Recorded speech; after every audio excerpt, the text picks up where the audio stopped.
Bueno, vamos a ver, ¿se ve bien la diapositiva ahora? Estoy corriéndolas. Sí, sí se ve bien. Bueno, No vamos a corren, ver. profe. No, profe, no se ve. A ver, me veo otra. Por lo menos hay cambio de hace rato. Salió de bibliografía. Ahí cambié a 3 preguntas para responder, problema No. de interés. No. No, no. Bien. Ahí está. ¿Qué ¿Está? Calidad de lana de los guanacos. Parece que va muy largo. Claro, lo que pasa es que, Estamos saturados, es mucho. cuando pongo en modo presentación, yo no... A ver, ahora lo pongo en modo presentación. ¿Se ve calidad de la lana de los guanacos? Sí. Profe, yo el otro día tuve el mismo problema y la tengo que poner, siempre cuando me pasa eso, tengo que poner en pantalla completa para que pueda seguir dando vueltas. Si no, si la pongo en una ventana aparte, no me aparece. Pero lo puse en ventana, ¿cómo le sale a ustedes? Yo lo veo en ventana completa. F5.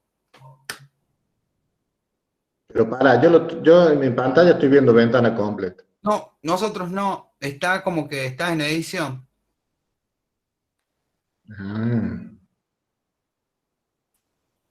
A ver.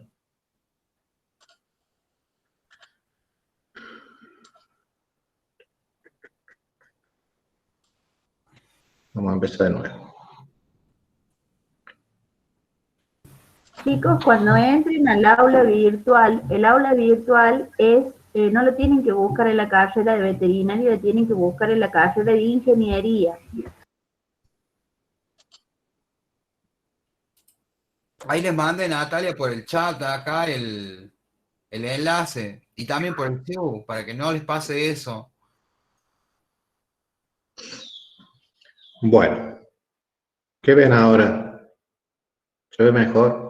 Calidad de lana de los guanacos y está en edición. ¿Corre? Yo lo veo en pantalla completa. No, no, acá no. ¿Y cómo hago eso? Abajo, donde está la reglita del zoom, vas a tener el cuadrito con el ampliar pantalla. De ahí se te va. ¿En el PowerPoint? Y pasa que estamos viendo cosas distintas. Estamos como freeze. Más allá, más a la derecha. El primer icono. ¿Este? El que sí, ese. A ver si me mejora.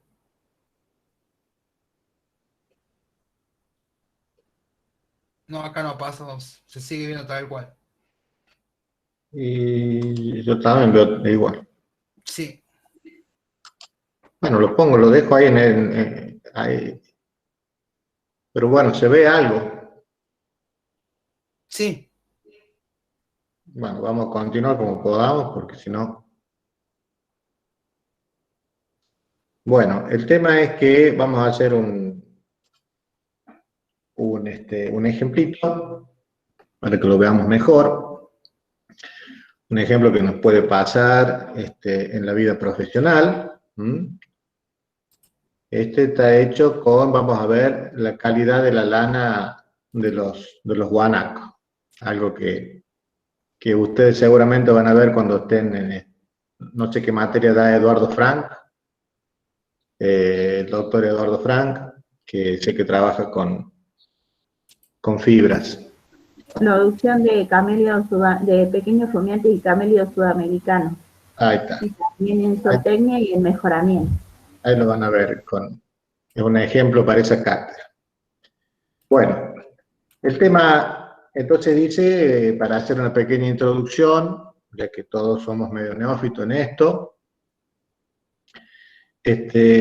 las fibras, hay algunas fibras especiales, como la del guanaco, se utiliza para prendas de un alto valor agregado. Entonces esta fibra, cuanto más fina es la fibra, mejore su calidad y, en consecuencia, su precio aumenta. Es mejor tener una fibra fina que una fibra gruesa para vender más caro esa fibra.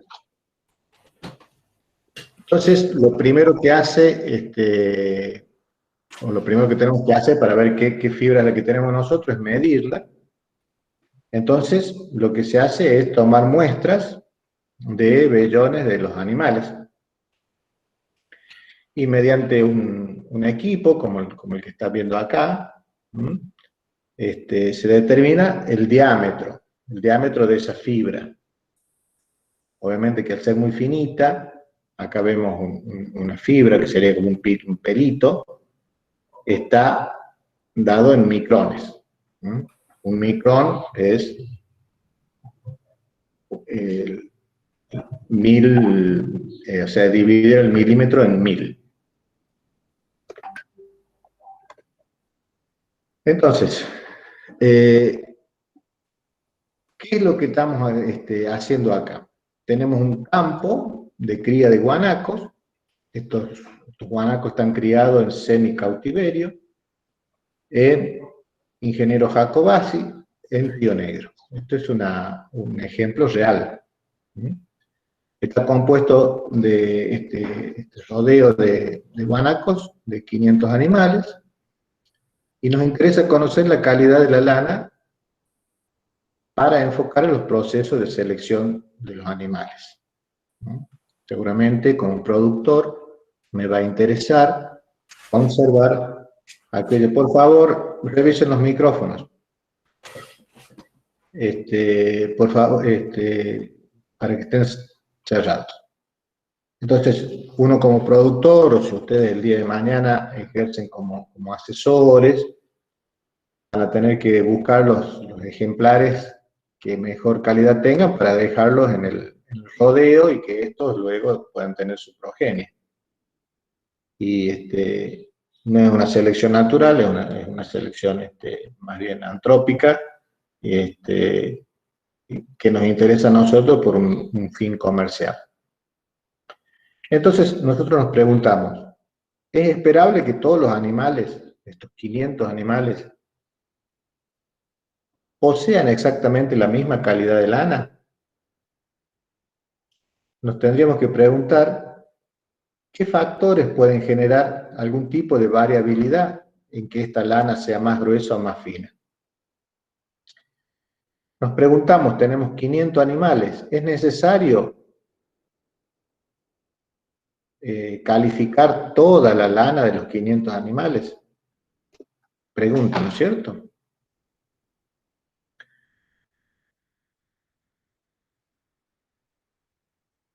¿Qué nos tendríamos que, también otras preguntas que nos interesa responder? ¿Cómo tendríamos que recolectar los datos? O sea, nosotros estamos por ir al campo. Nos preguntamos, ¿cómo podemos recolectar los datos? ¿Cómo podemos analizar para producir algún tipo de información que nos dé alguna conclusión sobre lo que está pasando en ese rodeo? Y sobre todo, ¿qué grado de confianza puedo tener en mis resultados? O sea, ¿con qué exactitud están dados mis resultados? En esto es donde la estadística a nosotros nos da las herramientas necesarias para responder estas preguntas. Aquí vamos con algunas definiciones que son importantes en estadística. Vamos a estudiar qué es lo que es un individuo, una población, una muestra, una variable, qué es lo que es un dato. Y en este sentido, como está ordenado ahí, vamos a ver. Un individuo, también llamado, si no es una unidad, puede ser una unidad muestral, o también llamada unidad experimental. ¿Qué es esto en estadística? En estadística es la menor unidad de la cual yo obtengo una observación independiente. Es la menor unidad en la cual yo puedo tener un dato. Ese es un individuo, o una unidad, o una unidad muestral, o una unidad experimental.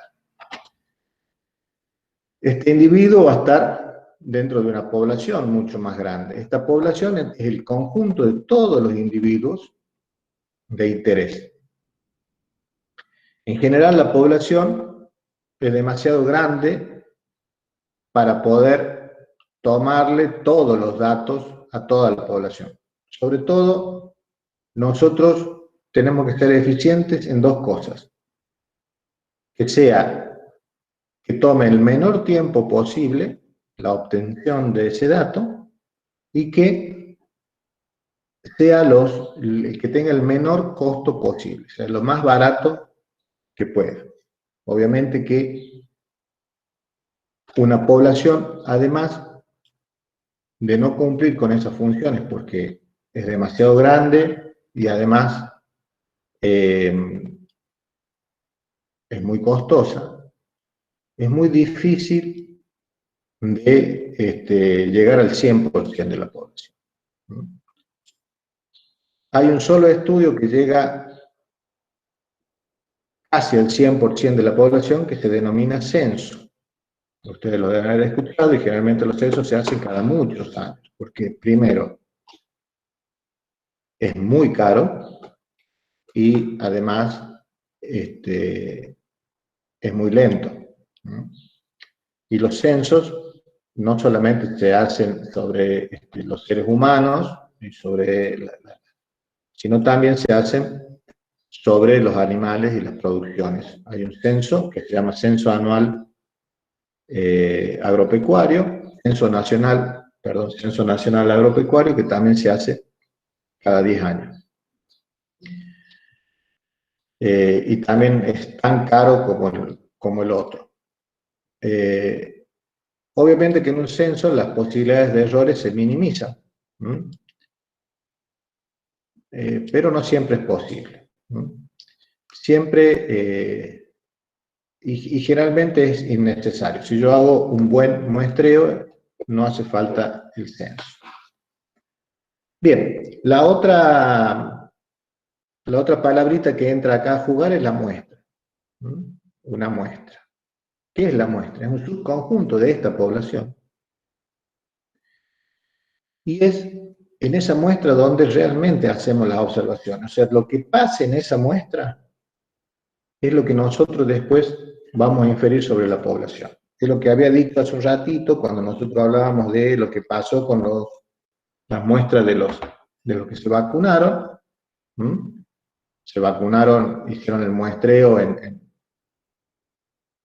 no sé, en 3.000, 4.000, 10.000 personas, 30.000 personas,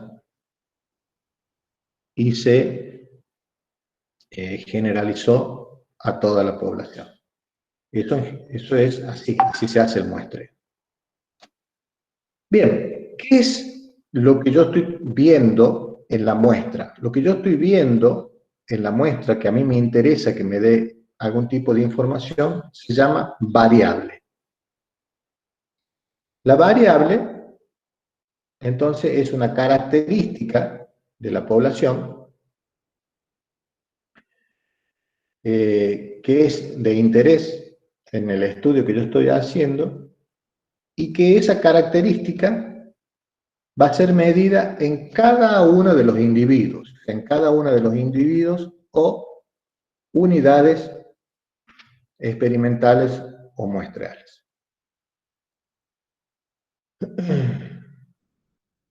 ¿Qué es esa característica? ¿Es una observación o un dato? Es un valor que toma la variable en cada individuo.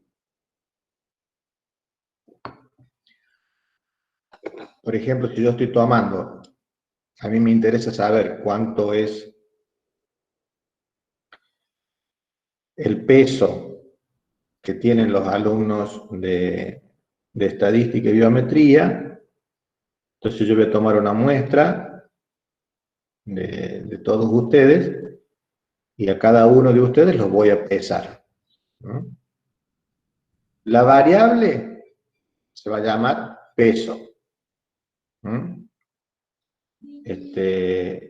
Que la medida de esa variable yo la puedo tomar, por ejemplo, en kilogramos. Podría ser.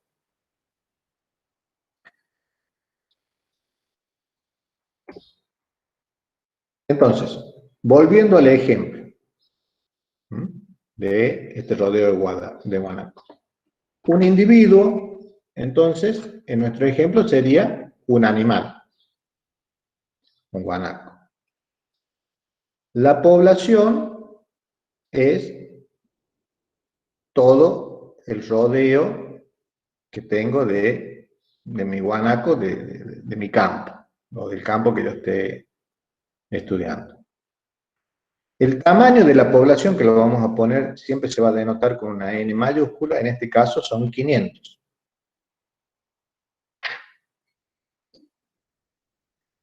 Yo dije que no voy a tomar los 500.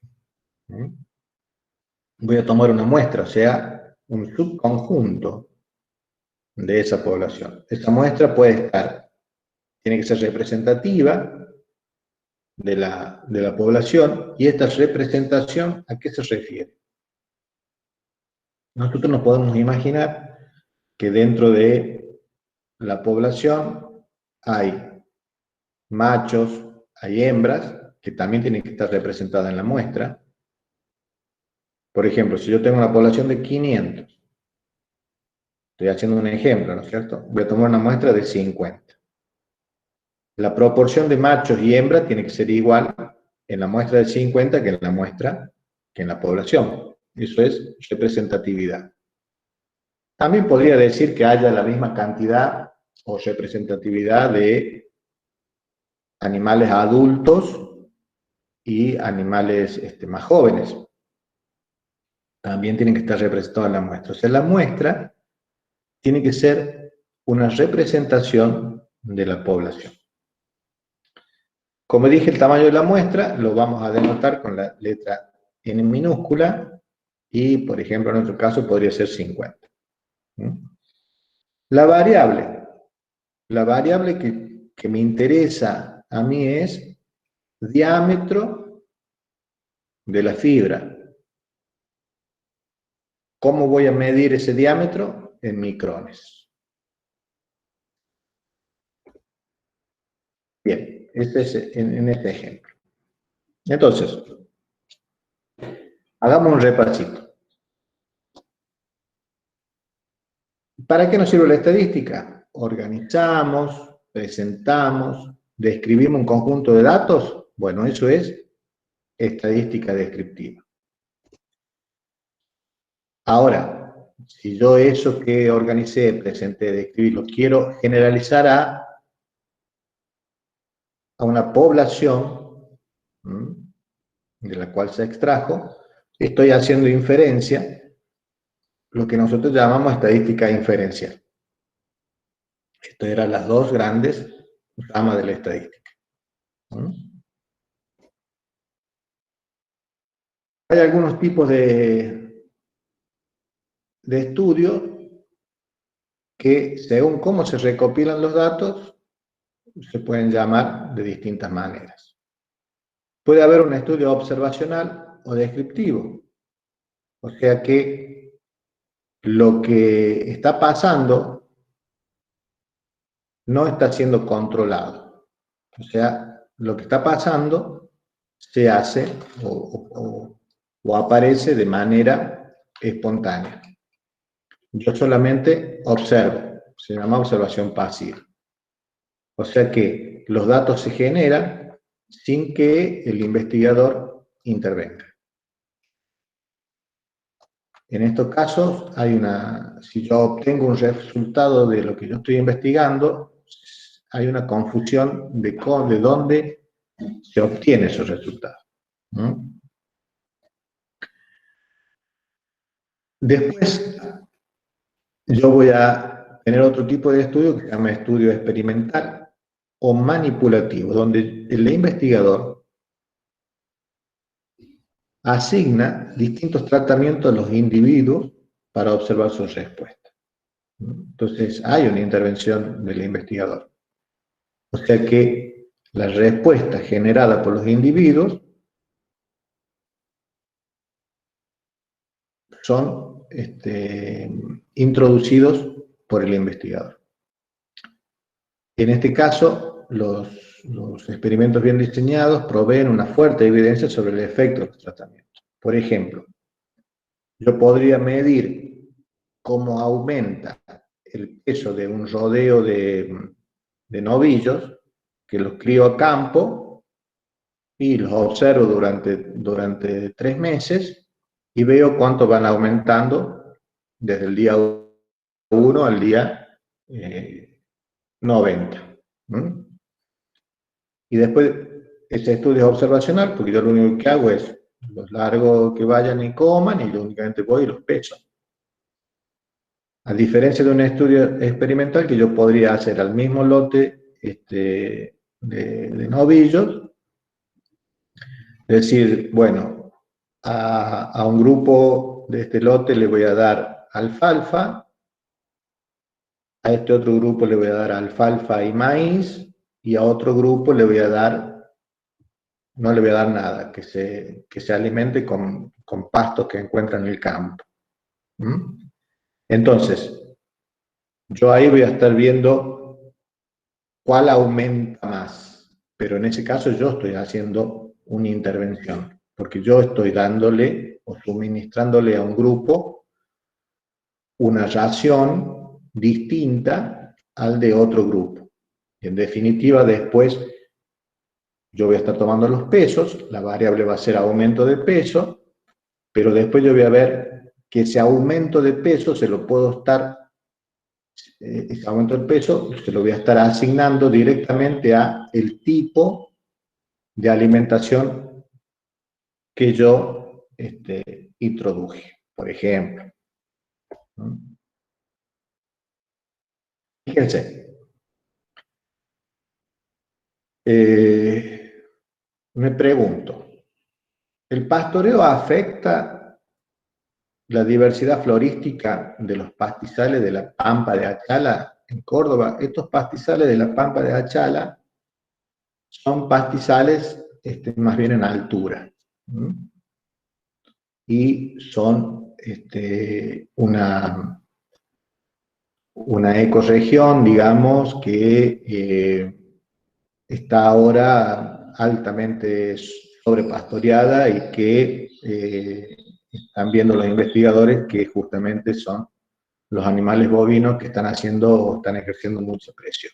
Entonces, se hizo un estudio para ver si estos bovinos de alguna manera estaban afectando la diversidad florística de estos pastizales.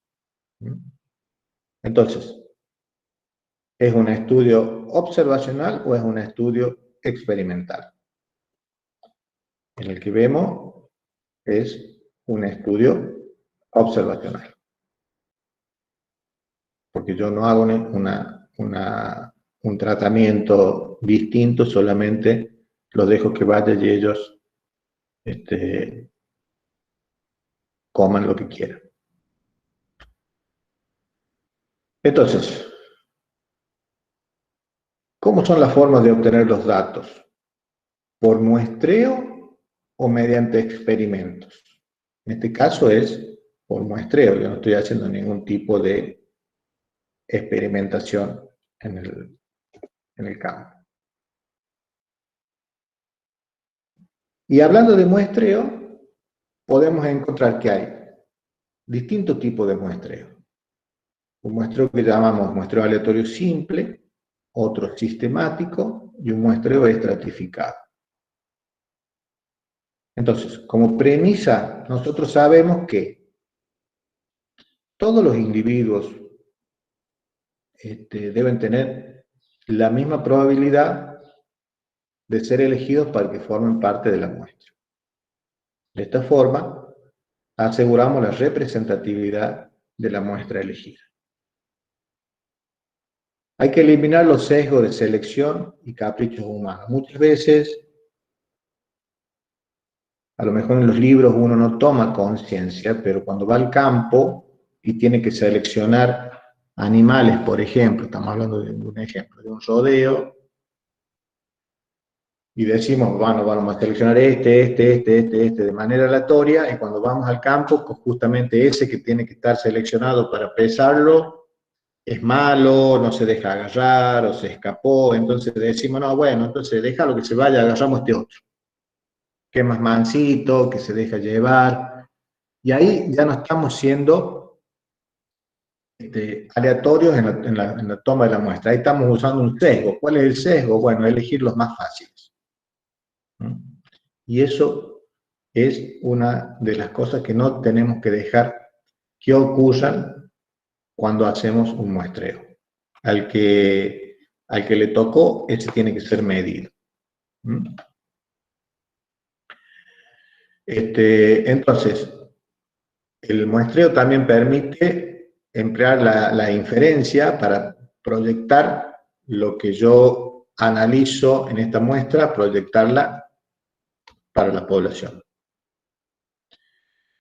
Puedo cuantificar la incertidumbre, la confianza y la validez. Esto ya lo vamos a ver, que yo puedo trabajar con un error.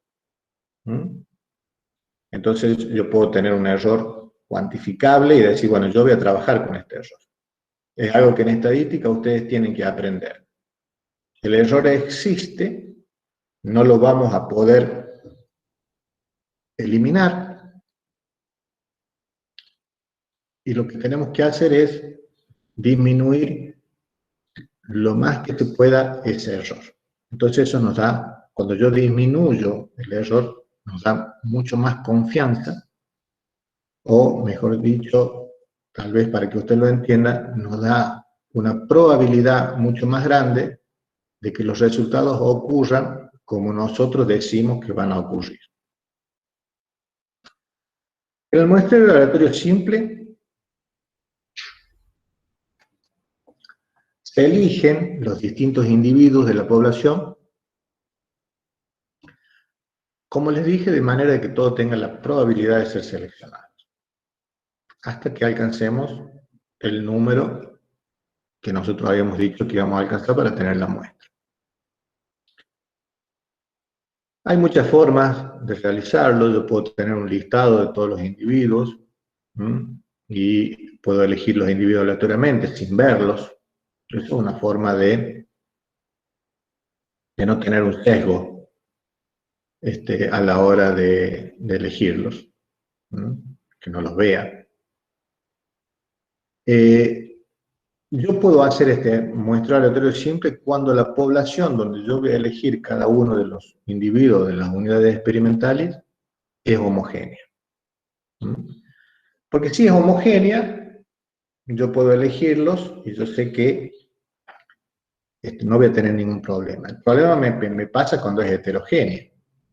Entonces, la representatividad de la muestra tiene que ser tan heterogénea como es la población. El muestreo sistemático, que era el otro de los muestreos, es cuando yo a partir de una lista de la población puedo decir que queremos tener una muestra de un tamaño n que nosotros elegimos y podemos después seleccionar distintos individuos espaciados en esta lista donde el primero haya sido al azar. Entonces yo digo, bueno, voy a elegir, tengo una lista de 100 y voy a elegir cada 5. El que le toque, yo lo voy sacando. Entonces elijo el 1, elijo el 5, elijo el 10, elijo el 15, y así los voy sacando. Eso es de manera sistemática.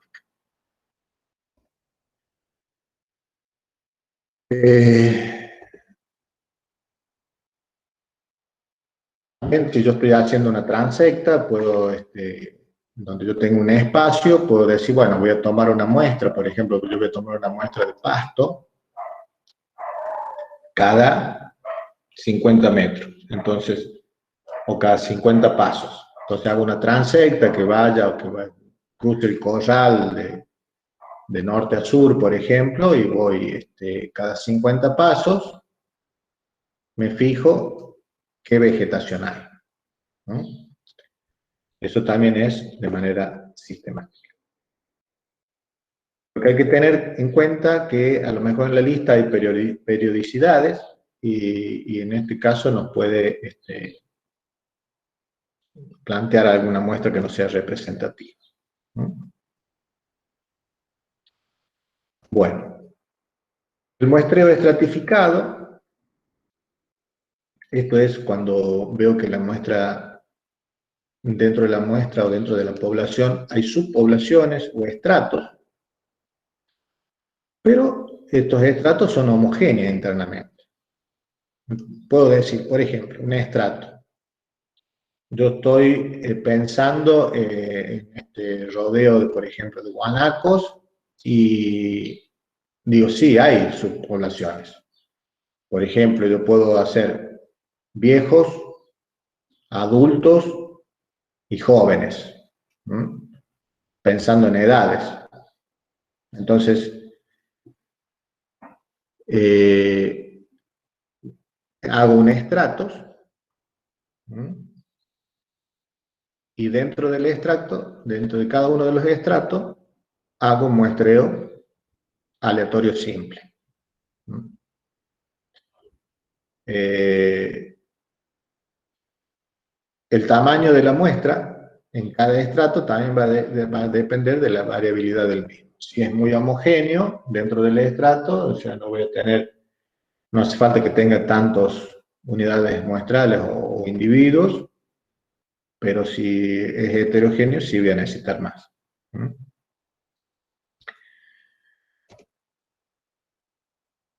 En el caso de los guanacos, entonces yo podría hacer, como les dije, un muestreo estratificado y estableciéndolo, por ejemplo, por grupos etarios, pensando de que los animales más jóvenes pueden llegar a tener distinto pelo que los animales más viejos, que las hembras, no sé, a lo mejor estoy diciendo alguna macana, pero a lo mejor las hembras pueden tener alguna diferencia con los machos, etc. Entonces yo puedo hacer algún tipo de estratificación y luego de cada uno de los estratos hago un muestreo aleatorio simple. Bien.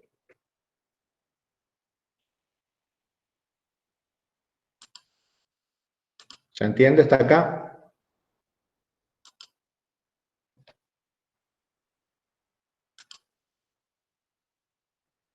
Hola. Sí, profe. Sí, profe. Bueno,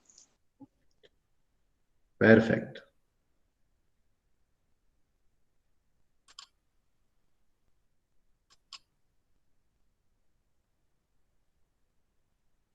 Vamos a abrir otra presentación.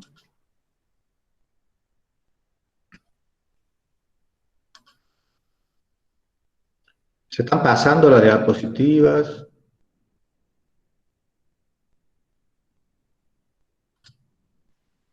No, profe. No.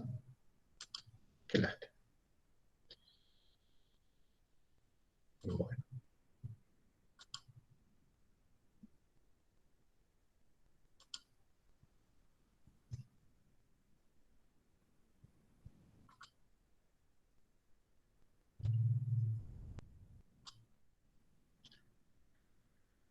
Bueno, cuando yo estoy entonces ante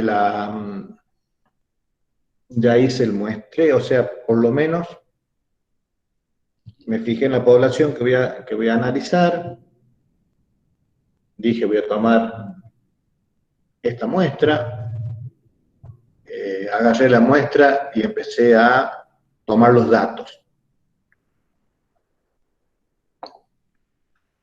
Luego que tomé los datos, tengo que poder analizarlos, sentarme, si yo estoy en el campo, voy tomando los datos, en el campo no hago nada más que anotar en una planilla todo lo que a mí me interese observar o medir, y vuelvo a mi oficina y analizo esos datos. Entonces eso es lo que vamos a ver ahora, que se llama la parte de la organización de los datos.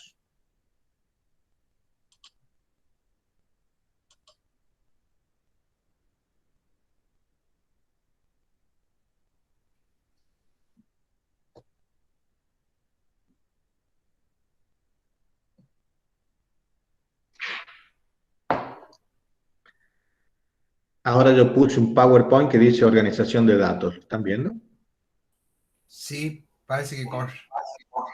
Bueno, voy a ver si lo pongo en pantalla completa para que se vea mejor.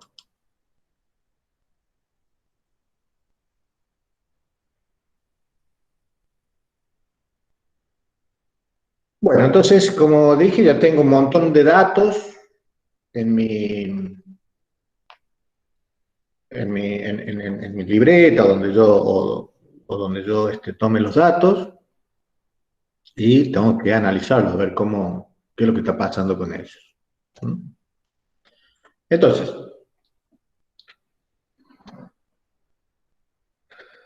acuérdense que yo tenía unos estudios observacionales y unos estudios experimentales. En el caso de los estudios experimentales, dijimos que nosotros introducíamos cambios deliberados en un proceso.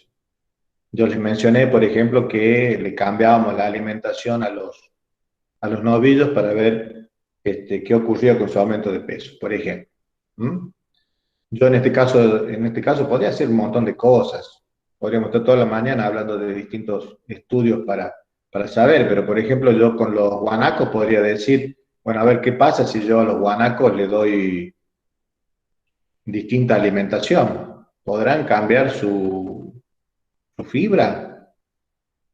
O no sé, o alguna otra cosa. En fin, lo ideal es que yo pueda identificar lo que causa un cambio en la respuesta. O sea, a ver si hay diferencia en el valor de la variable y a los distintos, digamos, a los distintos estímulos que yo puedo introducir en el experimento.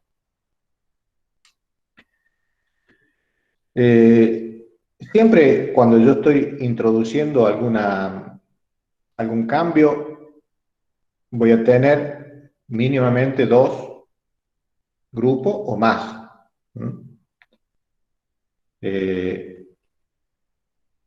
Hay un grupo que va a recibir este cambio, que se va a llamar grupo experimental, y otro que lo vamos a dejar sin hacer nada, que como estaba en su forma original, y este va a ser el grupo control o testigo, con el que yo voy a comparar a ver si realmente lo que yo estoy haciendo produce algún cambio de que si no lo estuviera haciendo.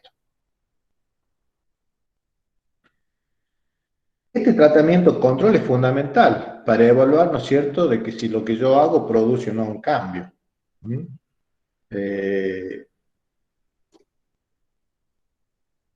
Veamos esto. Hay una maleza que se llama falso caguaratá. Se llama Ergidium orridum, falso caguaratá. Entonces, esta es una maleza que crece en una zona que no es muy parecida a la nuestra, pero es en la provincia de Entre Ríos. Entonces, los productores no quieren que esta maleza invada sus campos porque esta maleza no la comen los animales, por lo tanto, cuanto mayor superficie se vea afectada por este tipo de maleza, menor comida tiene el ganado que se va a alimentar en esos campos. Entonces, lo que se desea es evaluar el efecto del corte y la aplicación de un herbicida para el control de esta maleza en un campo con una pastura natural. Entonces, ¿qué es lo que tenemos acá? Por ejemplo, ¿cuál es? Perdón. Disculpen, se van corriendo las... No, No, profe. no se No, corta. profe. ¿Quedó clavado dónde? Organización de En la datos. primera. Qué lástima. Bueno, Profe, clique sobre cada una de las diapositivas y así se van cambiando. y estoy cliqueando. ¿Se cambia? No. No, profe, sigue lo mismo. Me parece que debe ser el internet de mi casa que anda mal, supongo, no sé. La verdad, es una lástima. Bueno, entonces, ¿a dónde iba? Teníamos un campo donde nos estaba creciendo una maleza, ¿no es cierto? Y queríamos ver si yo la cortaba y además de cortarla le echaba un herbicida a ver si funcionaba para que esta maleza no se expandiera. Entonces, imagínense un campo en Entre Ríos. ¿Cuál es la población? La población dijimos que es lo grande. En este caso, la población sería todos los campos con pastura natural de Entre Ríos. Como no podemos analizar toda la provincia de Entre Ríos, tenemos que hacer una muestra. Y se elige, por ejemplo, un par de campos de la provincia de Entre Ríos, podría ser la muestra, un par de corrales. En este par de corrales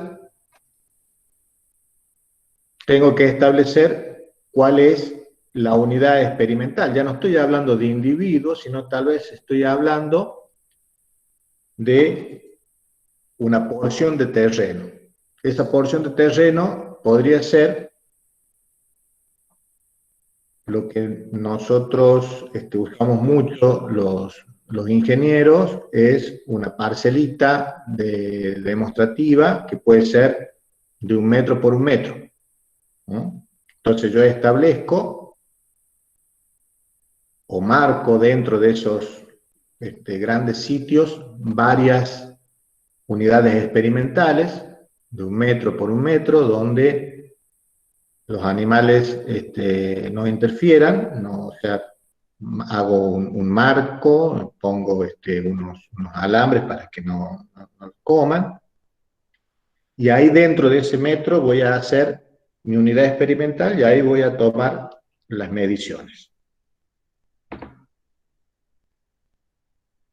Puedo tener distintos grupos, o sea, de estos de distintos tratamientos. O sea, en un marco de 1 por 1 podría poner un herbicida y el corte que le hago, y en otro marco lo voy a dejar sin nada. Inclusive podría tener más de un herbicida, por ejemplo, que yo tenga, bueno, a veces tengo 2 herbicidas o 2 marcas de herbicida, o 3 marcas de herbicida, podría probar 3 marcas de herbicida y ver cuál es el que funciona. La variable que nos interesa a nosotros es número de plantas de falso caguaratá por metro cuadrado. 1 metro por 1 metro nos da 1 metro cuadrado. Yo puedo establecer que la variable será número de plantas. Entonces, lo único que tengo que hacer después es contar cuántas plantas caguaratá quedan al final del ensayo. Por ejemplo, pónganle que el ensayo a mí me lleva 3 meses. Entonces, en los 3 meses, yo hago distintas aplicaciones y veo al finalizar los 3 meses qué es lo que pasa. Bien. A ver. ¿Saben qué? Hay una... Si lo paso así, ¿pasa? No, profe. No, profe. Che, qué bronca. Bueno. Profe, ¿esta diapositiva después nos pasa? Sí, estas diapositivas están todas en el apunte.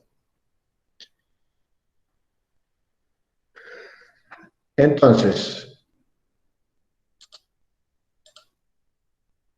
lo que les quería mostrar, que no lo van a poder ver. A ver, voy a salir de la pantalla completa.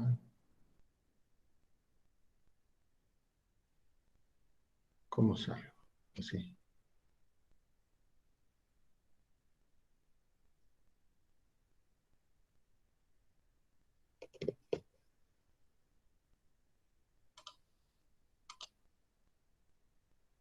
Ahí se ve que corre. Ahí yo salí de mi pantalla completa. ¿Lo están viendo entonces? ¿Qué ven ahora? Díganme. ¿Ven una crisis de investigaciones? Sí, profe. Bueno, entonces lo vamos a hacer así.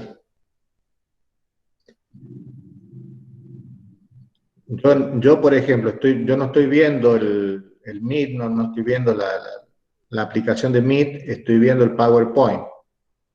Porque si me voy al Meet, no veo el PowerPoint. Así que bueno. Pero si ustedes pueden ver algo, se ve muy chiquito, ¿cómo lo ven? Sí, sí, le puede dar zoom, por favor. A ver.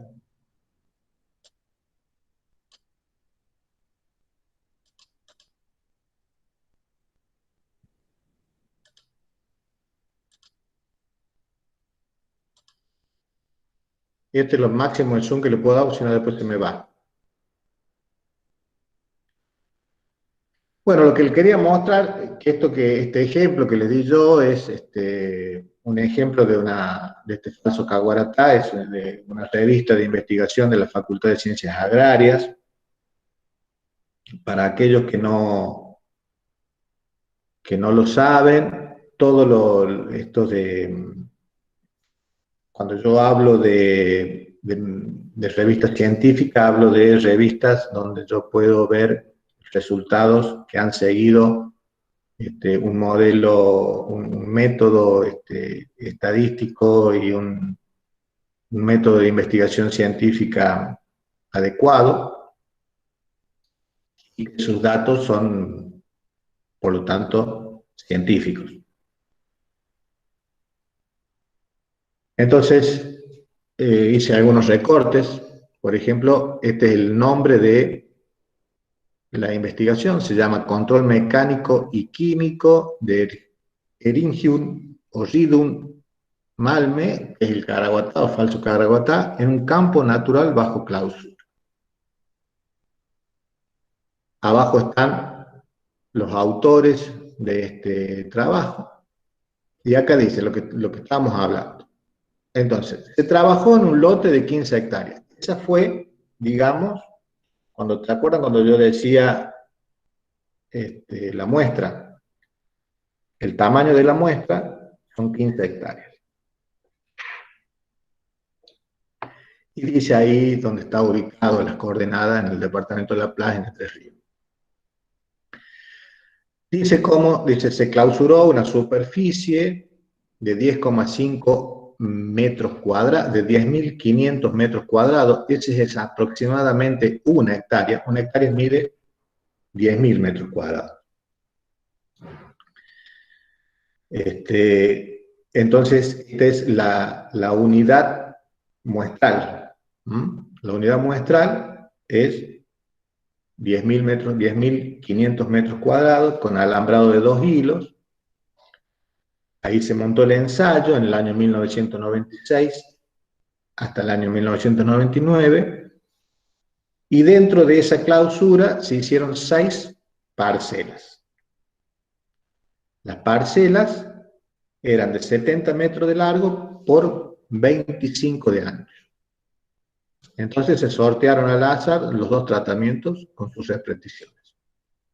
había un testigo donde no se le hacía nada, que era el control, y el otro tratamiento donde yo hacía el control mecánico, que era el corte, y el químico, que era ponerle el herbicida. ¿Cómo lo contaba? Dentro de esa transecta de 25 metros de ancho por 70 de largo, hacía una transecta de 23 metros de longitud, que era, su ubicación estaba sorteada al azar, se dividía en sentido longitudinal cada parcela en 3 sectores. Sobre las transectas se determinó la densidad y cobertura de Caraguatá con el método de intersección del Líbano. Son métodos que hay. Hay en materiales y métodos, que es una parte de una publicación científica, que es donde cuenta cómo se hizo este ensayo.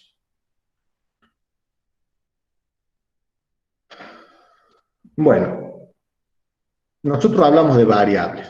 Cuando hablamos de variables, entonces, principalmente, nos tenemos que hacer una idea de que toda magnitud cuya medida puede cambiar de valor recibe el nombre de variable. Algunas de ellas son predecibles con exactitud, y a esas que son predecibles con exactitud las vamos a llamar variables determinísticas. Por ejemplo, el área de un cuadrado. Un cuadrado. El área de un cuadrado, y si ese cuadrado tiene 20 centímetros de lado, el área es 20 al cuadrado, o sea, 400 centímetros cuadrados. Eso es una variable determinística, el área.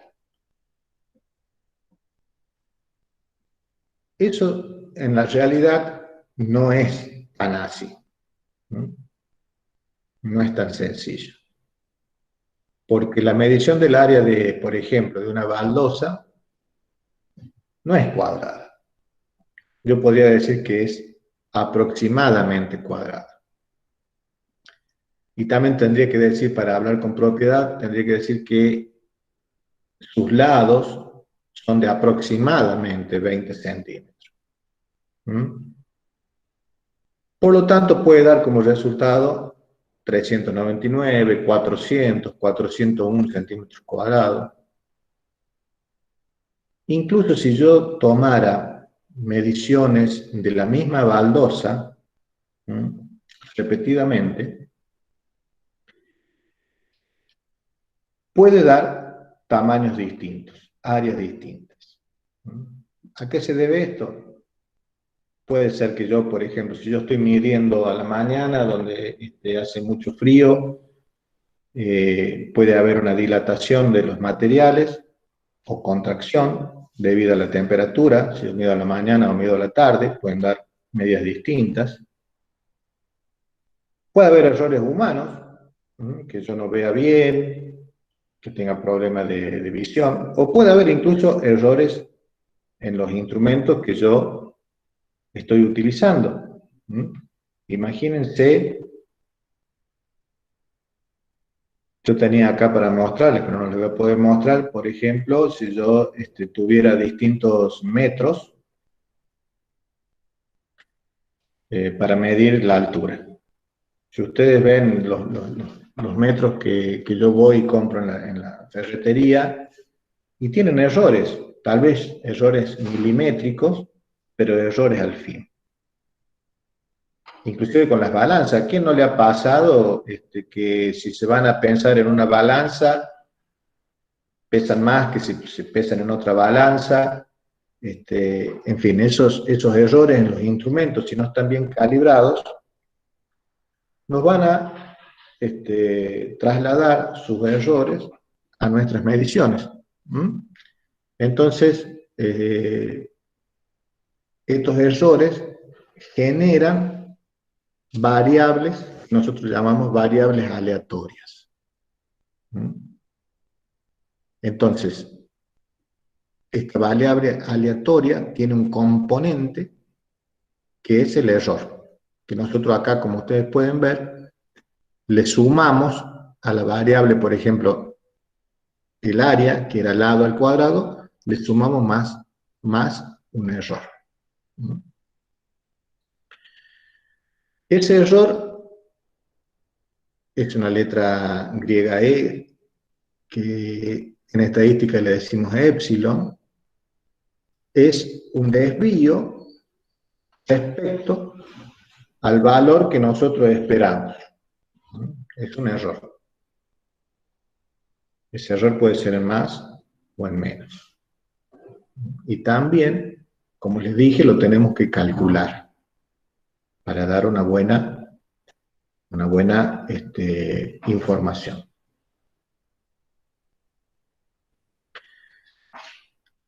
Fíjense, volviendo al control químico, mecánico y químico de que habíamos hablado, aquí tenemos una tablita donde nos dice,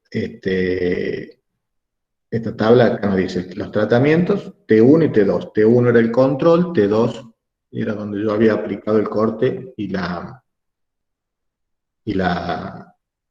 herbicida. En cada una de estas columnas mido algunas cosas, por ejemplo, NR son el número de rizomas, BR son los brotes por rizomas, tal vez a los de ingeniería esto les suene más conocido que a los de veterinaria, seguramente, disculpen el ejemplo, pero son algunas de las medidas que me permiten decir si lo que yo estoy haciendo produce algún tipo de efecto. La longitud en centímetro, el diámetro también en centímetro, la biomasa, acá es MS, que significa materia seca en gramos por metro cuadrado,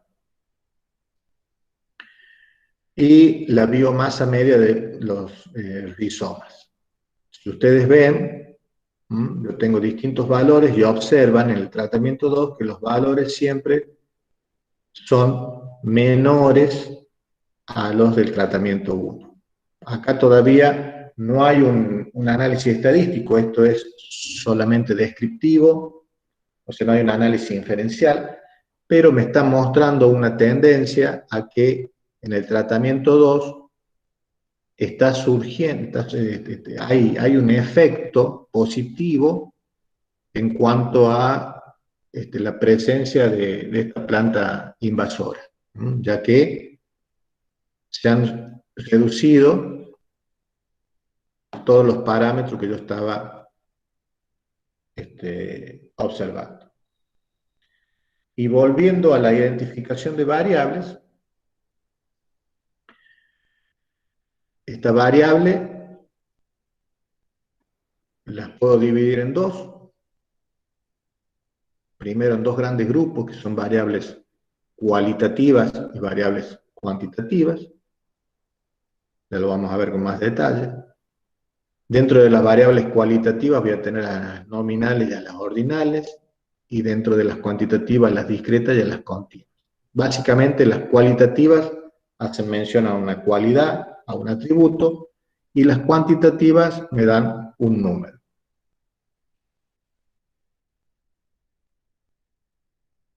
Entonces, una variable aleatoria es aquella cuyo valor no se puede conocer hasta que se observa.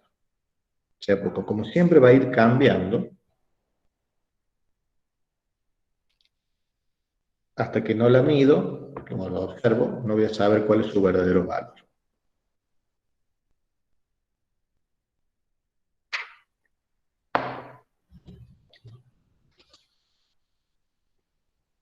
Cuando yo ya estoy hablando de variables estadísticas, entonces, acá hago mención. Es una variable, es una característica o una propiedad determinada del individuo o del elemento. Puede ser medible o no.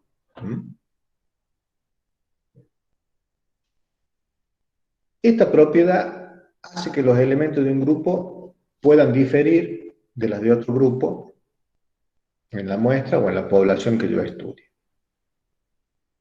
Nosotros vamos a denotar las variables con un símbolo. Ese símbolo va a ser siempre X, Y, A, B, C. Y puede tomar cualquier modalidad. O sea, hablemos de cualquier valor.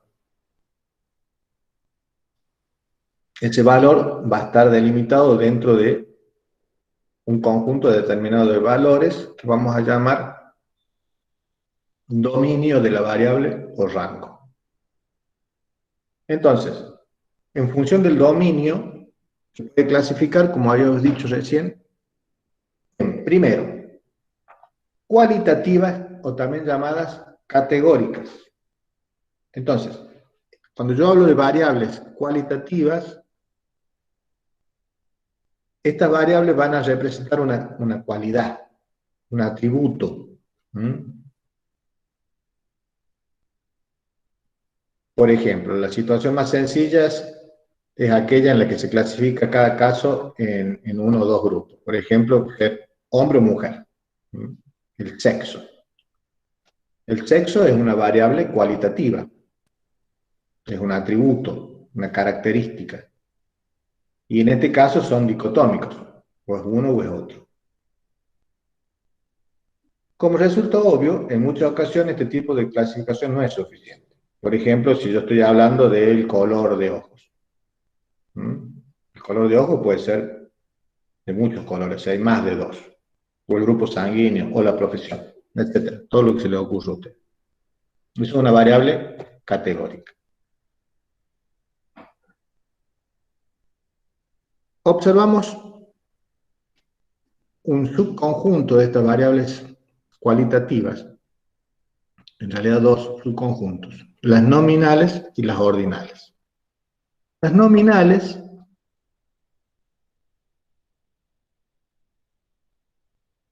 no mantienen un orden entre sí. Por ejemplo, el sabor, dulce, amargo, agrio, es lo mismo, no hay un orden, no es mejor agrio que amargo, ni dulce que agrio, no es nada, es un sabor. No hay una relación de orden. Por eso se llama nominal, por su nombre nomás. En cambio, la ordinal sí. Yo puedo establecer un orden. Por ejemplo, cómo llegan los participantes de una carrera. Llegar primero no es lo mismo que llegar segundo o tercero. La severidad de por ejemplo, de una quemadura. Yo tengo una quemadura de primer grado, no es lo mismo que una quemadura de tercer grado.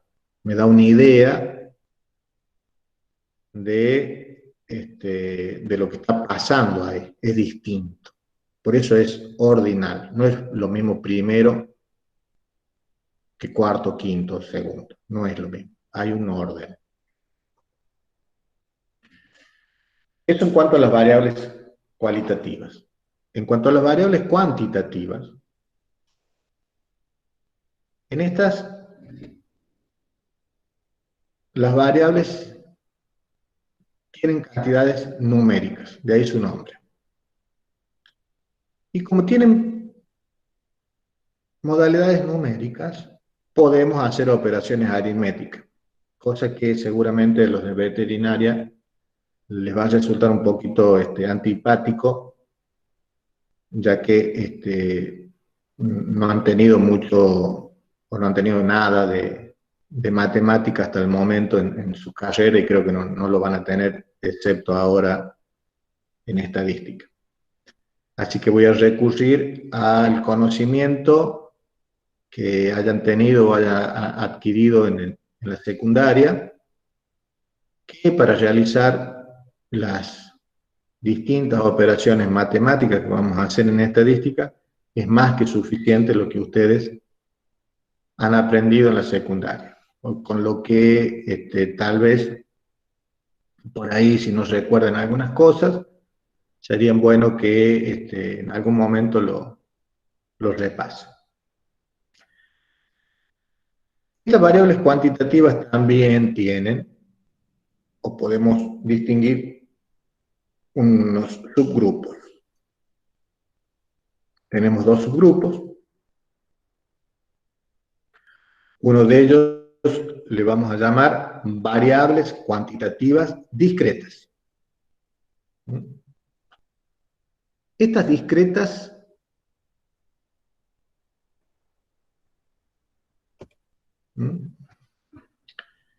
son aquellas que no admiten, para que quede más sencillo visualizarlos, solo admiten números enteros.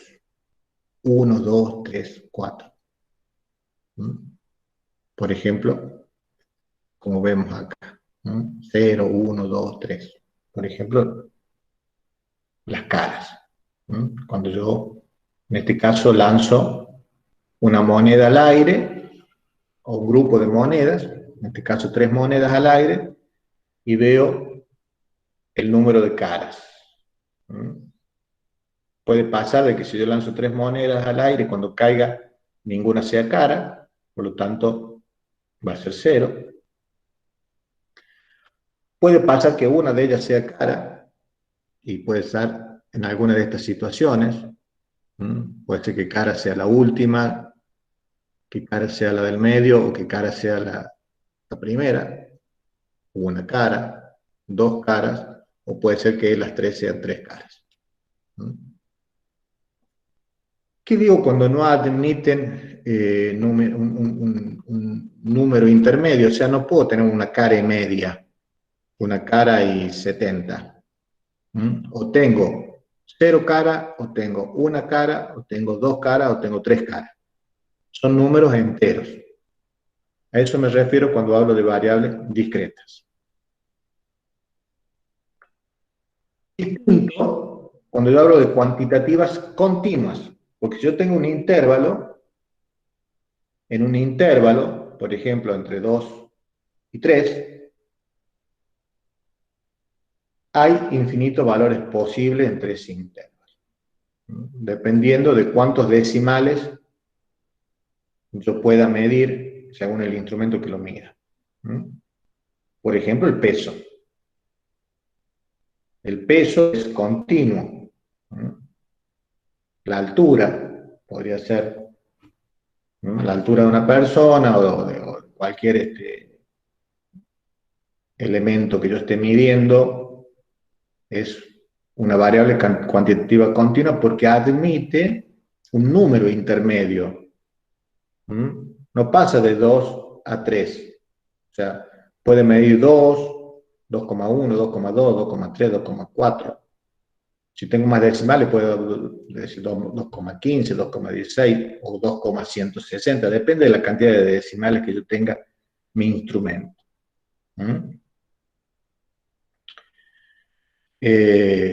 Entonces, como en ese intervalo yo puedo tener infinitos valores, yo puedo asumir que el valor que yo busco está en el medio. Puede ser menor a 2, puede ser, perdón, mayor a 2 y menor a 6, por ejemplo. Y yo puedo establecer el valor que quiera dependiendo del instrumento de medición que yo tenga.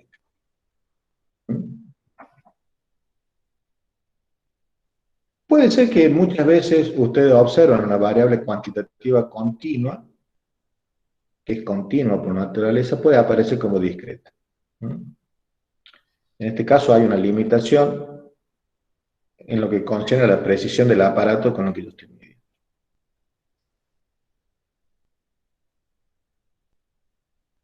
Por ejemplo, si yo estoy midiendo la altura en las plantas y el aparato que yo tengo únicamente tiene 2 decimales, podemos obtener 1,50, 1,51, 1,52, 1,53, etc. Lo que está pasando acá, que en realidad que con cada una de las mediciones expresamos que el verdadero valor de la misma se encuentra en un intervalo. En un intervalo de radio que yo lo podría decir 5 por 10 a la menos 3. Cuando yo hablo de un exponencial negativo, acuérdense que le tengo que sumar ceros adelante, a la izquierda. Entonces, cada una de estas observaciones de x, como que de la variable x, representa más bien un intervalo que un valor concreto. Fíjense, yo podría tener acá lo que ustedes están viendo de 10, 11, de 10 unidades experimentales.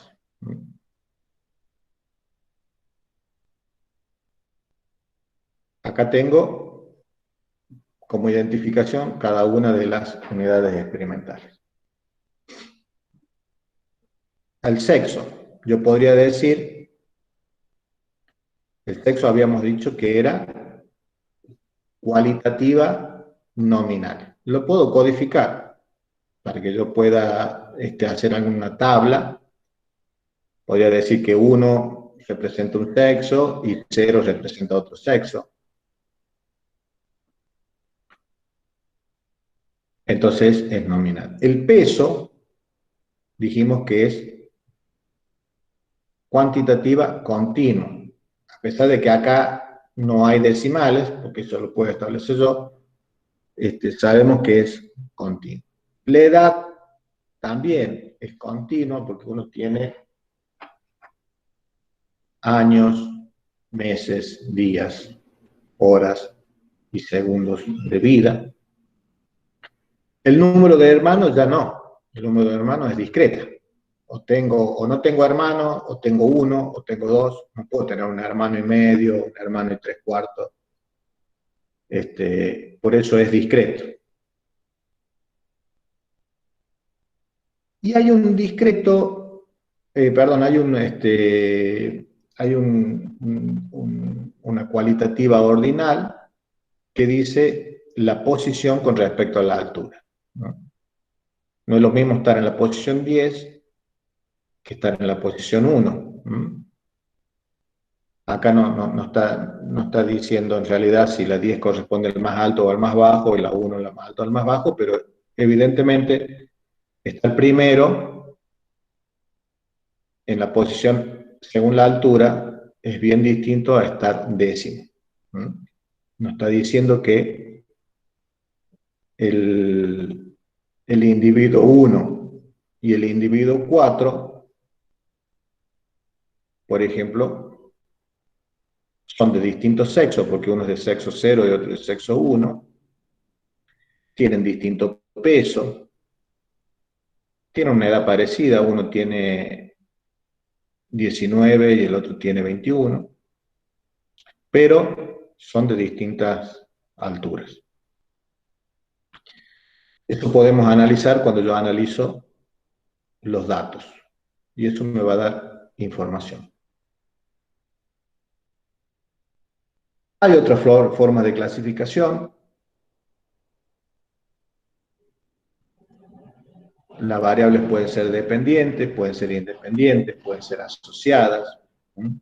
Cuando son dependientes, este valor quiere decir que depende de otras variables, que puede estar influido por ella. Puede ser independiente. Esta variable independiente es la que modifica a la variable dependiente. Y hay una variable que también nosotros llamamos asociada, que es una variable independiente, pero que no modifica por sí sola la variable dependiente, pero cuando se combina con otra, sí influye. Ahora, estas variables dijimos que yo las puedo medir. O sea, estamos hablando, por ejemplo, del peso. Yo voy y lo peso en una balanza. Entonces, esta modalidad me podría llevar a construir modalidades o clases. Entonces, estas modalidades son las diferentes situaciones en que se puede presentar una variable. Por ejemplo, cuando una variable es continua, conviene reducir el número agrupándola a una cantidad inferior de clases. Por ejemplo, si yo estoy midiendo el peso de los terneros que han nacido en mi rodeo, voy a tener, acuérdense que todas estas variables, justamente variables aleatorias, me han nacido 500 terneros, voy a tener 500 pesos distintos, o sea, no voy a tener mucha información de eso, pero sí puedo agruparlas en un número inferior de clases. Por ejemplo, yo podría decir, establecer de esos 500, cuál es el menor y cuál es el mayor. Por ejemplo, estoy analizando, bueno, depende de la raza, ¿no es cierto? Pero si yo tuviera un rodeo de raza británica, que son muy comunes acá en Argentina, por ejemplo, Aberdeen Angus, podría esperar tener terneros aproximadamente entre 28 kilos y 35 kilos. Póngale que yo puedo hacer que el ternero más pequeño que me nació tenga 25 kilos y el más grande 35 kilos.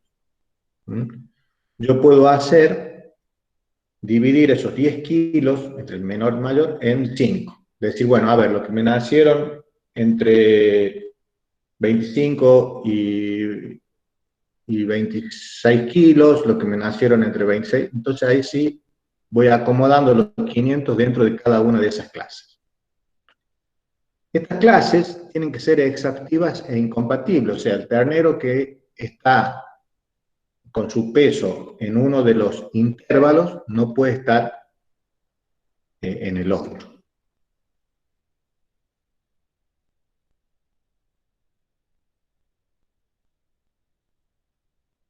Una vez que yo tengo las modalidades, podría hacer las tablas. Estas tablas, en algunos lados, en algunos libros las van a encontrar como tablas estadísticas, en otros libros lo van a estudiar o lo van a ver como tablas de frecuencias.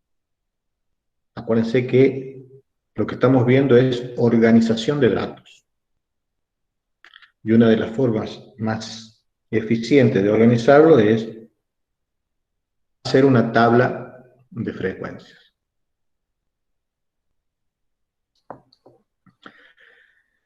Nosotros partimos de que tenemos un número n de individuos de nuestra muestra.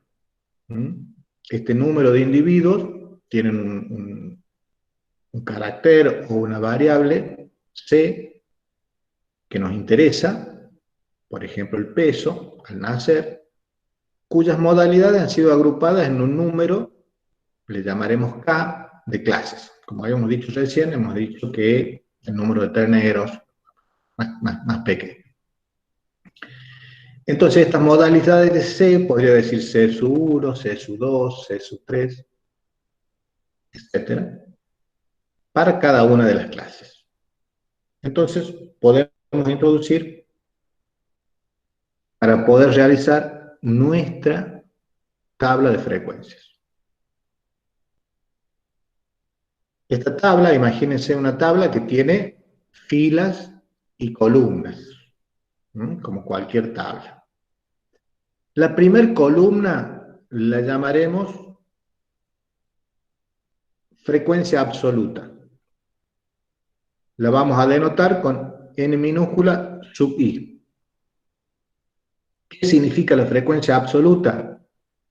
Es el número de veces que se repite ese valor o esta clase.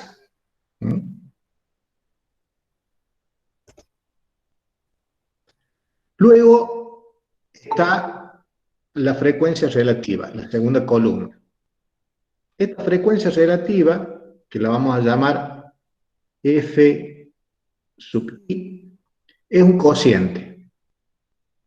entre la frecuencia absoluta dividido el total de la muestra. Acuérdense que anteriormente habíamos visto que la frecuencia absoluta era el número de veces que se repite ese valor, luego sigue la frecuencia relativa, que es el cociente del número de veces que se repite ese valor por el número total de observaciones. Esto tiene una particularidad, o sea, primero va a ser un valor entre 0 y 1. Segundo, si yo lo multiplico por 100 me va a dar un porcentaje, entonces me va a dar una idea de qué porcentaje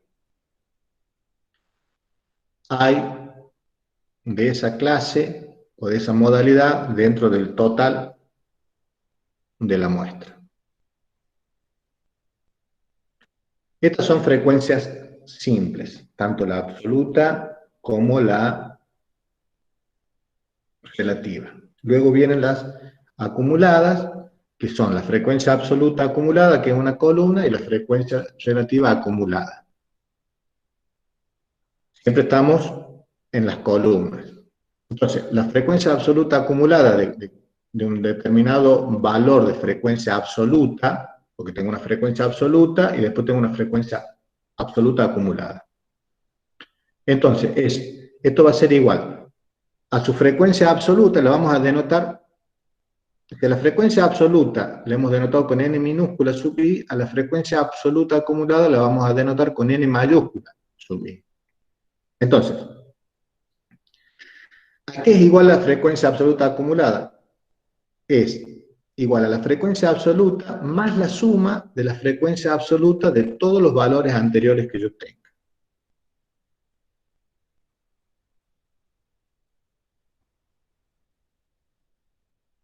La frecuencia relativa acumulada la vamos a denotar con la F mayúscula para distinguirla de la F minúscula, que era la frecuencia relativa, nada más. La frecuencia relativa acumulada, entonces, también es un cociente entre la frecuencia absoluta acumulada sobre el número total de observaciones.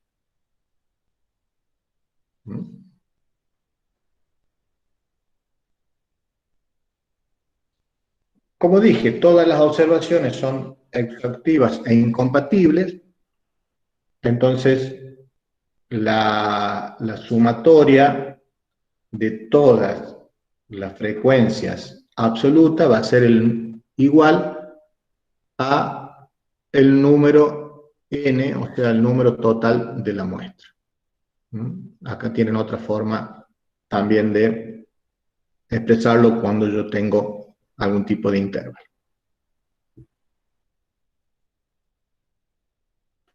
Como les dije, si las frecuencias relativas las multiplicamos por 100, vamos a obtener los porcentajes. Entonces, esta tabla de estadística o tabla de frecuencia la podemos llamar distribución de frecuencias cuando observamos en total el conjunto de todas las clases numéricas con sus frecuencias correspondientes.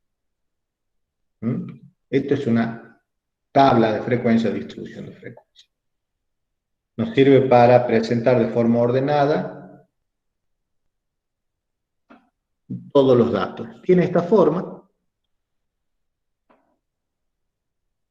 Ahí vemos la tabla. Acá vemos la variable y las distintas clases. La frecuencia absoluta, la frecuencia relativa, las frecuencias acumuladas, absolutas acumuladas, y las frecuencias relativas acumuladas.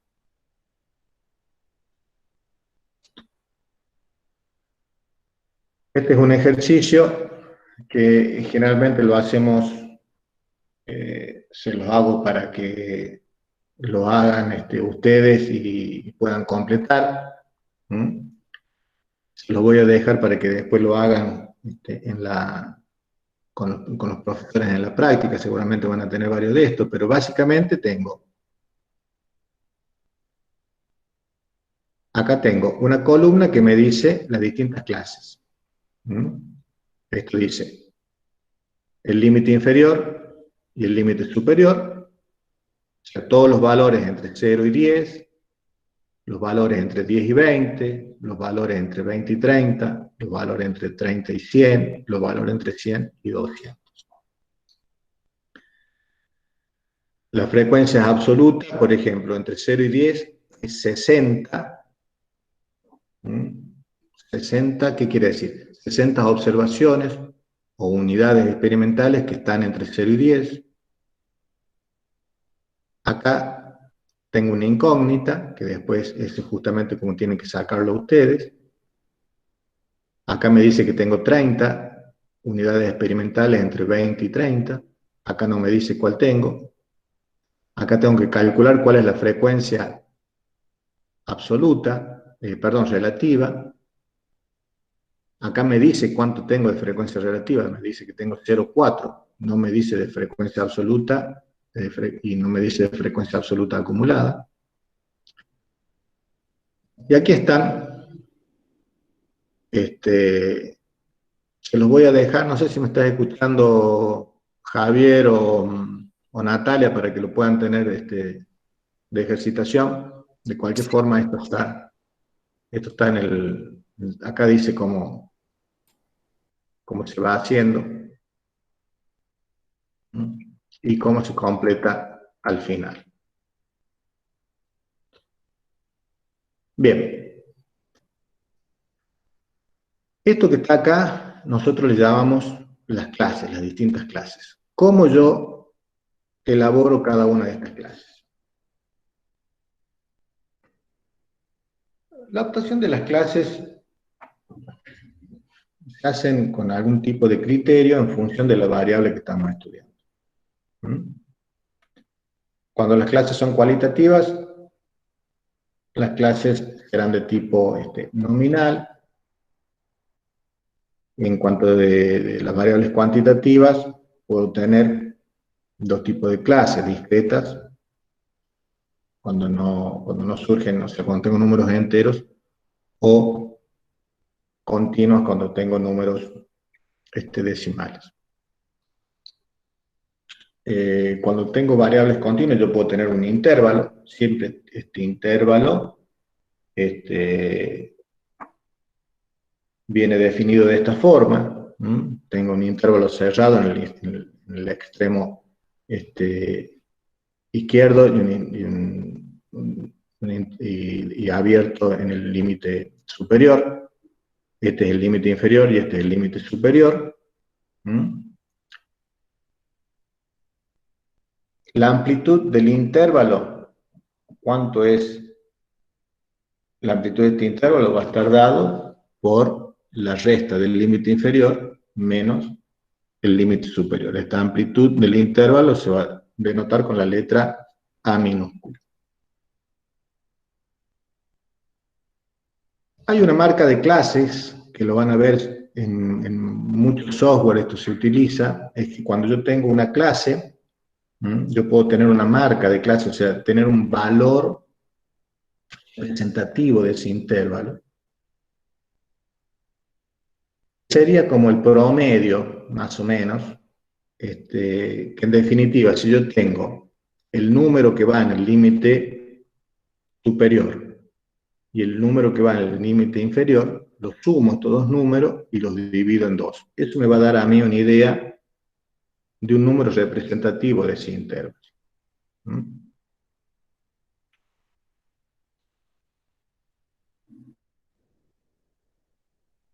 ¿Qué tamaño tiene que tener ese intervalo? El primer intervalo, o sea, no hace falta que todos los intervalos sean exactamente iguales. El primer intervalo lo podríamos cerrar en el extremo inferior para no incluir a la observación más pequeña. El número de intervalos, que nosotros llamamos K, no se determina de forma fija. Pero más o menos si nosotros tenemos un n que no es muy grande, podemos sacar como raíz de n y vemos el número de intervalos. Ahora, si es muy grande, hacemos 1 más 3.22 por el logaritmo de n y obtenemos el número de intervalos. Por ejemplo, si yo tengo 100 observaciones, podría decir que sacar una raíz cuadrada de 100 y que me da 10, y puedo decir que, bueno, puedo hacer 10 intervalos. Ahora, si mi n es muy grande, tuviera 1.000.000, por más que yo le saque la raíz cuadrada de 1.000.000, me va a dar 1000, voy a tener 1000 intervalos, que es un montón. Por eso utilizo, cuando son muy grandes, utilizo la otra fórmula, que es esta, que me da aproximadamente 20 intervalos. ¿Qué amplitud va a tener el intervalo? A minúscula. Puedo tomarlo como constante, o puedo hacer que no sea constante. Esto depende de cómo se comporte la variable. Considero la observación más pequeña y considero la observación más grande de la población para calcular la amplitud total de la muestra, que la vamos a llamar A mayúscula. O sea, cuánto tiene el número más grande y cuánto tiene el número más pequeño. Entonces si yo resto, voy a tener la amplitud total de la muestra. Esa amplitud total me va a servir para calcular la amplitud de cada intervalo. Por ejemplo, si yo cada intervalo, la amplitud de cada intervalo lo voy a tener con la letra A minúscula, y ya sé el número de intervalos que voy a tener, entonces voy a hacer un cociente entre la amplitud total de la muestra sobre el número de intervalos y me va a dar la amplitud del intervalo de cada una de las clases o de las modalidades. Cuando yo hago este cociente, puede suceder de que yo tenga un número no exacto. Por ejemplo, que me dé 10,325.467. En este caso voy a redondear. Si me da así, voy a redondear para abajo, voy a dar que el intervalo sea de 10, por ejemplo. Vamos a hacer un ejemplito. Por ejemplo, yo tengo 21 terneros y he tomado sus pesos, que han sido estos. En primer lugar, voy a ver, son 21, voy a ver cuántos intervalos voy a hacer. Como son poquitos, voy a hacer raíz cuadrada de 21. Raíz cuadrada de 21 nos da un número entre 4 y 5, lo que yo puedo arbitrariamente elegir una de estas dos posibilidades. Por ejemplo, vamos a tomar 5. O sea que estos 21 los voy a dividir en 5 grupos. Ahora, ¿qué valor van a tener cada uno de estos intervalos más pequeños? O sea, lo más cómodo es que todos tengan la misma longitud, aunque no necesariamente tiene que ser así. Veo cuánto es la amplitud entre el ternero más liviano y el ternero más pesado. Lo peso y veo que hay 33 kilos entre el más pesado y el más liviano. Sé que voy a hacer 5 intervalos, entonces divido 33 en 5 y me da 6,6. Entonces, voy a empezar por el ternero más liviano, que pesa 39 kilos, y le voy a sumar 6,6, y así voy a ir haciendo todos los intervalos. Entonces, tengo los 5 intervalos, comienzo con el más liviano, que es 39, le sumo 6,6, me da 45,6. Hago una marca de clase para ver cuál es el valor representativo de este intervalo y me dice que la frecuencia absoluta es igual a 3. ¿Qué quiere decir esto? Que hay 3 terneros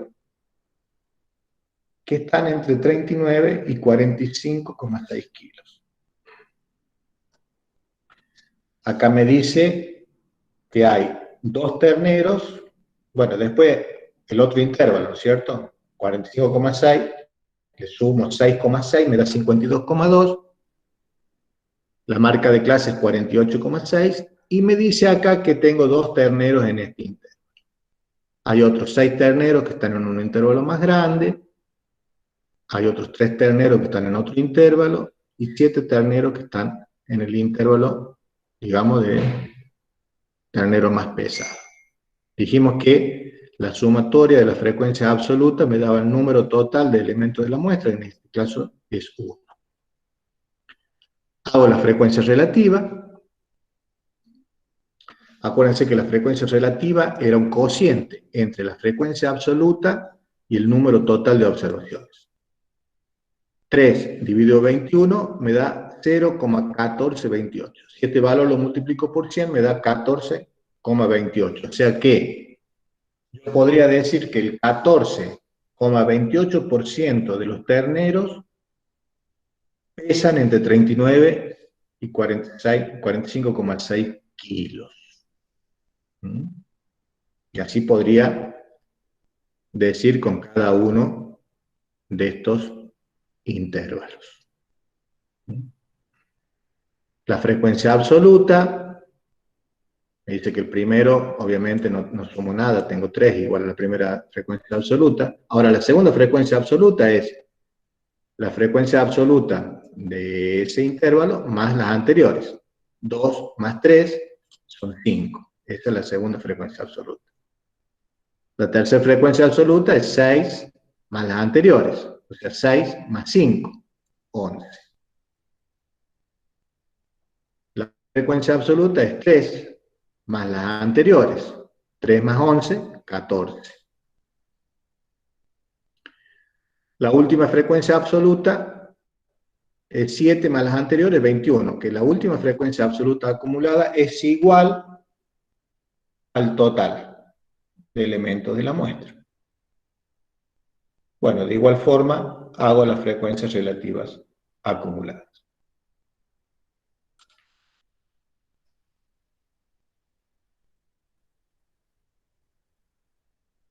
Acá vemos, volvemos al ejemplo del caraguatá, y vemos los rizomas que tuvieron cada uno de ellos. Vemos que las que tuvieron un rizoma fueron 4, que significan 0,20 de frecuencia relativa, y así sucesivamente. Esto podría ser una tabla de frecuencias para la biomasa, donde acá ya tengo la marca de clase, la frecuencia absoluta, la frecuencia relativa, la frecuencia absoluta acumulada, la frecuencia relativa acumulada, etc.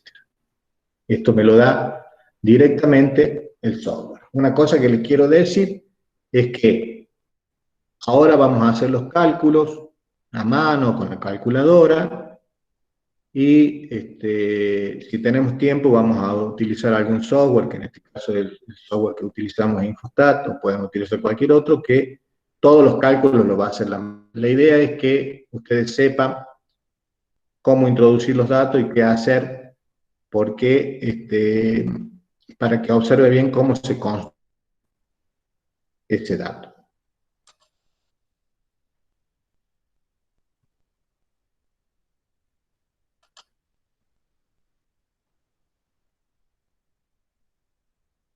Bien.